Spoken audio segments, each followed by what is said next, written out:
Have you ever cracked your knuckles around someone and then they told you not to do that because you were going to get arthritis? This is something that I used to hear a lot because I would crack my knuckles all the time, and not just your knuckles, but like your joints in general. When you like bend them and they pop.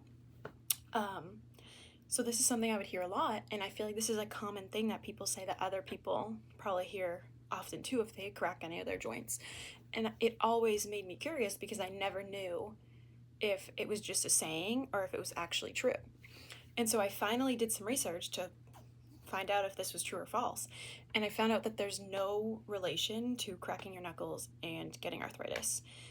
And for people who have arthritis, there's like no occurrence between those who do and those who don't, who crack their knuckles. Like, there's no relation at all. And so according to a Harvard study, I found out that cracking your knuckles is caused by bubbles bursting in the synovial fluid, and that fluid is the fluid that lubricates your joints. So when it bursts, it's like the lubricant exploding in your joints, so it doesn't make them as lubricated.